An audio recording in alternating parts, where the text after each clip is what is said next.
Coming up on OU Nightly, pushback over City Council's decision for the proposed billion-dollar entertainment district. We have the latest. Plus, the Federal Reserve cuts interest rates for the first time in years. What it means for your wallet.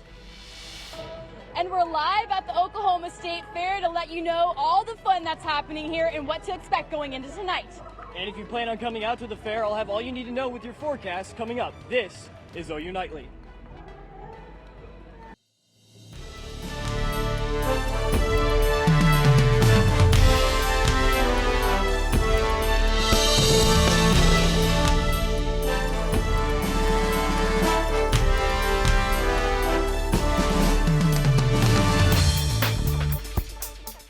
Well, thanks for watching OU Nightly. I'm Chloe Arroyo. And I'm Kennedy Patterson. We begin tonight with updates on Norman's arena proposal. The votes are in, and as of today, Norman is planning to build a new multi-million-dollar arena and entertainment district just east of I-35 near Rock Creek Road. OU Nightly's Abigail Franklin breaks down the city council meeting that went until 2 a.m. with more than 70 people speaking before the council vote. OU's leaders. You either get on board and invest or you get left behind. This is a watershed moment. Its coaches. This is absolutely vital for our community. I'm selfish to go on about men's basketball and women's basketball. It's selfish, all right? This is way bigger than that, and I want to thank all of you for this. The time is now to vote yes for this to change everything. Teaming up for a united message that Norman needs the arena district. This development would serve as another destination point for thousands of sports fans and other tourists. But many of its regular residents not so sure. The ROI on this investment for Norman over 25 years is negative. We lose every single year. So the question is, are you going to pony up for something for the OU Foundation, or are you going to watch out for Norman?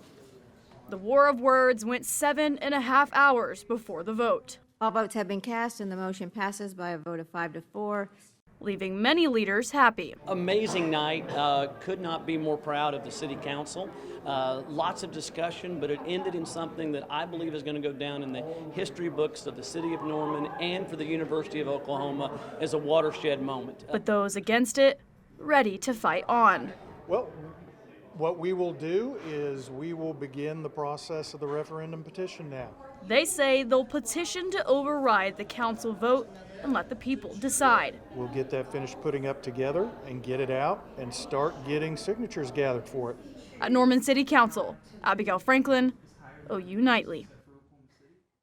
Now, the group of citizens planning to organize the petition says it needs 6,200 signatures, all of which must be legally verified to bring the issue to a public vote. They'll have 30 days to gather them.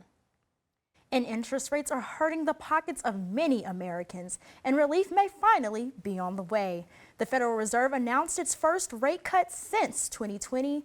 CNN's Karen Kafa has the details. The Federal Open Market Committee decided to reduce the degree of policy restraint by lowering our policy interest rate by a 0.5 percentage point. A pivotal moment in the Federal Reserve's battle against post-pandemic inflation and for U.S. consumers squeezed by both higher prices and higher interest rates.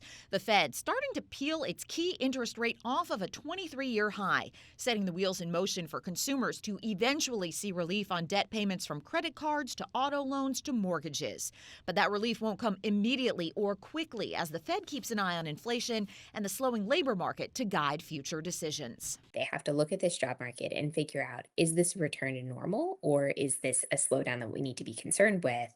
And I think those call for two very different policy prescriptions, and that's sort of the tricky balance that they're trying to strike at the moment. Despite the cooling job market, data released Tuesday by the Commerce Department showed consumer spending holding up.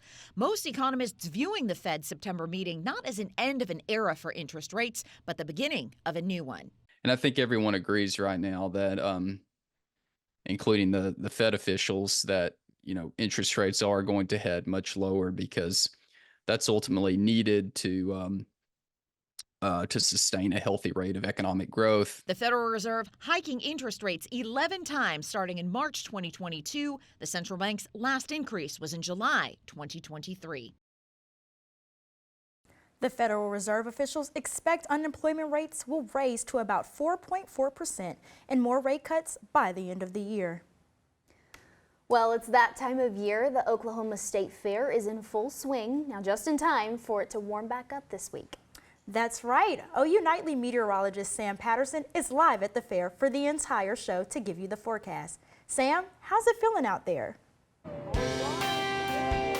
Thanks for joining me out here at the Oklahoma State Fair. It is quite warm out here, and if you plan on coming out, I recommend you be a little bit smarter than me.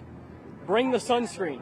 As we take a look here at current temperatures from around the metro area, 90 degrees across the majority of the portion, some of us sitting in the mid to upper 90s. The other issue that we're facing, unfortunately, is our allergy report. If you're coming out, you probably want the allergy medicines on standby. Weeds are at very high levels, trees and mold at high as well. Now coming up in just a little bit, it's going to be hotter than hot this weekend. Just how hot, we'll talk about that. And unfortunately, those allergies are going to stick around, and it's September, but severe weather is on its way. We'll have that and more coming up in just a little bit. Thanks, Sam. We'll see you just in a bit. This presidential campaign cycle, candidates on both sides have made efforts to connect with a younger audience. Gaylord News' Victoria Anderson examines how former President Trump uses podcast appearances to spread his message. With Election Day just around the corner, candidates are zeroing in on battleground states. But for the Trump and Vance campaign, a new battleground is emerging in podcast studios all across the nation. When you can show that they push back, the voters seem to like it. The traditional stump speech is now a studio speech. Republican presidential candidate and former President Donald Trump has become a popular podcast guest in the past few months, catching the attention of millions of young voters. What Trump's job has got to be is to go onto all these podcasts and to try to get the message out. Today, the classic candidate interview looks a lot different. Instead of names like Lester Holt, influencers like Logan Paul and Theo Vaughn are asking the questions. Media can be very hostile towards him, so he does do these podcasts where, Theo Vaughn's base are mostly Trump supporters. But as the campaign pushes podcasts, supporters still think it's the more traditional route that will win back the White House. Does it play a role? Yes, I think it does. Does it make up the entirety of the campaign? No, it shouldn't. You have to go door to door. You have to do campaigns. You have to do rallies. And Trump excels in that. While many campaigns will still make time for the traditional televised sit-down interview, Trump's push to podcasting gives his campaign a new way to tune in with a younger generation. Reporting in D.C., Victoria Anderson, Gaylord News. Thanks, Victoria. In tomorrow's show, we'll examine how Vice President Kamala Harris uses social media to connect with young voters. Earlier today, another explosion in Lebanon leaves some dead and many injured. Julia Roberts has that and the rest of today's national and international headlines from the News Center. Officials in Lebanon says at least 14 people are dead and thousands are hurt after walkie-talkies across the country exploded. This comes a day after pagers across the country rang off and detonated, killing at least 12 people and injuring multiple others. Tuesday's attack was a joint operation between Israel's intelligence service and its military. Hezbollah pledges to retaliate against Israel. And the Justice Department is filing for a $100 million lawsuit against the two companies that own and ran Baltimore's Key Bridge. The DOJ claims that the two companies' cost-cutting and negligence in the ship's maintenance led to the entirely avoidable disaster. The FBI has opened a criminal investigation into whether the ship's crew failed to report an earlier issue. And Americans are now able to renew their passports online, as long as the passport is a 10-year passport that has expired within the last 5 years. Chloe Kennedy. Thanks, Julia. Now coming up next, everything you need to know if you're planning to head out to the fair this week. Stick around to see what events are happening, including a certain race you don't want to miss. Plus, scientists are calling this a once-in-1,000 weather event. Find out who has been impacted and the next steps for residents right after the break. Oklahoma State Fair has some fun events expected tonight. OU Nightly's Abigail Franklin is live at the State Fair. Abigail, how are things going out there?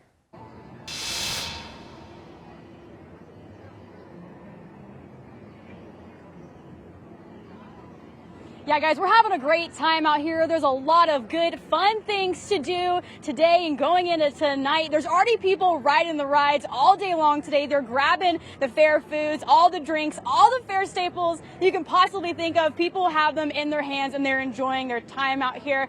You know, Sam said the weather's cooperating for us today, so it makes it all the more reason to come out. It may be a little hot, but it's not stopping people, and it certainly shouldn't stop you from getting out here, because tonight, you're not going to believe it, they're going to have pig races. Yes, you heard me right. You're going to want to be here for the pig races. They're going to open the doors and let those pigs run.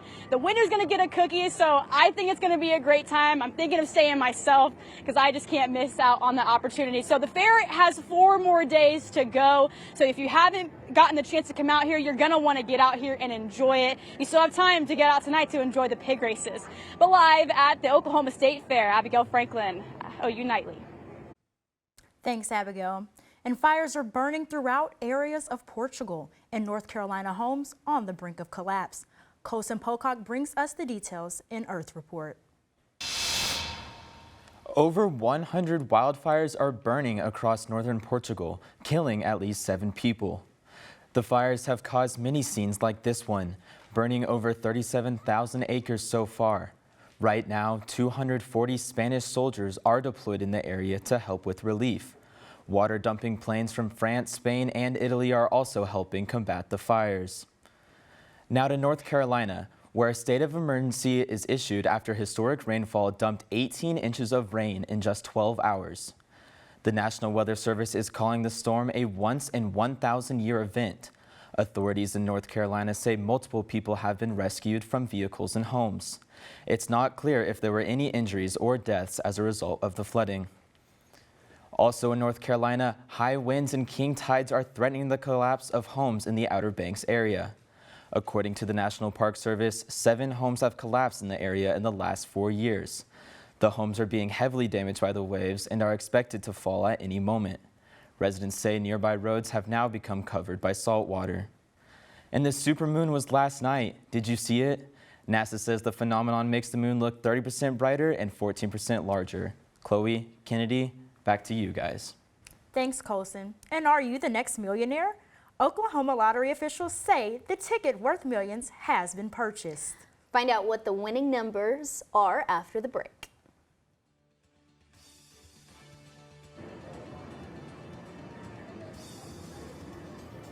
And the fair's around for 4 more days, and we'll take a look at Oklahoma's first SEC game. That and more coming up right after this.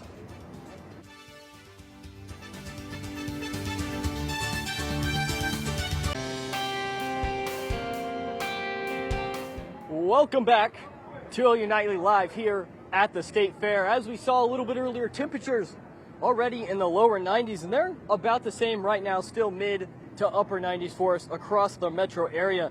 Now, if we take a look at the statewide view as well, again, most of us are sitting right about the same temperature there.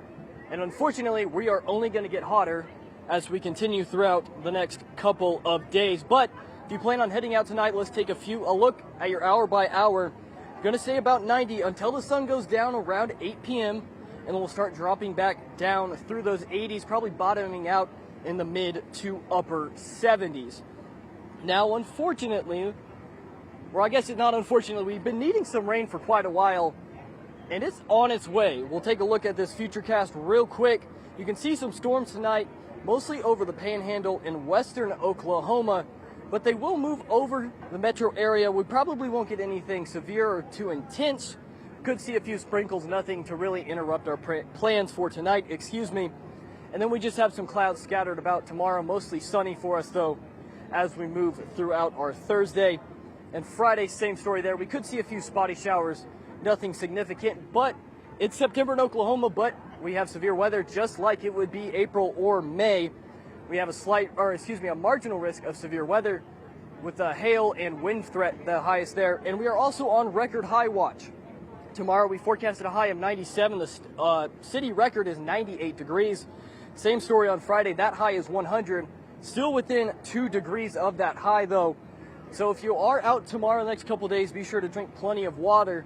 And of course, high temperatures bring another chance of severe weather. That'll be locally small hail and damaging wind gusts for us on Thursday. Now for your game day forecast, as Team 130 gets set for their first SEC game of the year. It's going to be a hot one. Tailgate going to be in the mid-90s as we move throughout the game, throughout halftime and kickoff. Temperatures are going to be in those mid-90s. And again, the sun will go down as we kick off at 6:45. So temperatures will drop after halftime, but still be about 85, 86 as we move through about halfway through the game. Next 7 days, going to be pretty much the same story as I said. A lot of 90s, a lot of close to 100s, which is pretty unusual for mid to late September. But thankfully, after that, we'll start to get a little bit of relief as some showers might head their way on in. Monday and Tuesday, cool off a little bit, and then we'll start to warm right back up. If you plan on coming out to the State Fair tonight, it'll be a nice night, nice and warm. Make sure you stay hydrated and bring sunscreen. But I'm going to go have a good time. Back to you guys in the studio. Thanks, Sam. Attention Oklahoma lottery players. Mega Millions is looking for their newest, biggest winner. Someone just won an incredible $3 million. Oklahoma lottery officials say the ticket was purchased at a Homeland Express in Bartlesville. The winning numbers were 14, 31, 48, 57, and 64, and the multiplier was 9. And a split decision barely passed in the city council meeting this morning. Hallie McPherson has more of the future on OU athletics up next in sports.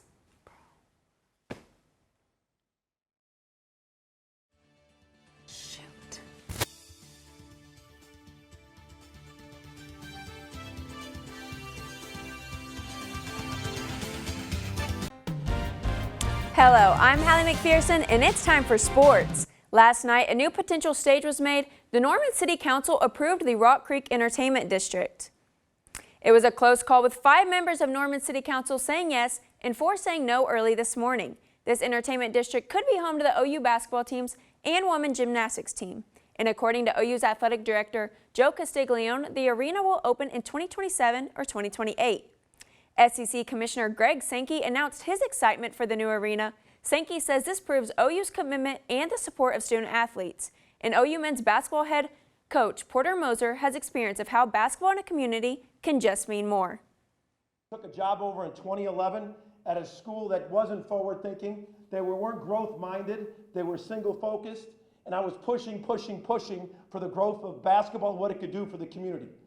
A few years later, we went to the Final Four. We went to the Sweet 16. I went back a month ago. I saw that vice president, and he hugged me and said, thank you. And I say that story to you because growth isn't easy for everybody. It's uncomfortable.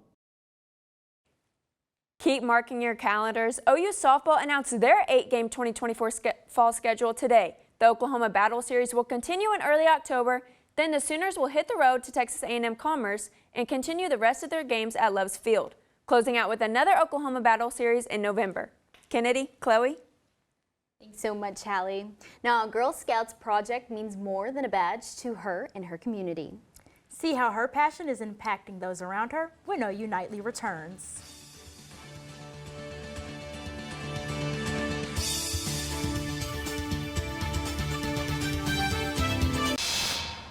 I'm Kiriana Gamboa with an update from Norman Police. One person is in custody in connection to an incident that prompted the lockdown of 2 Norman schools this afternoon.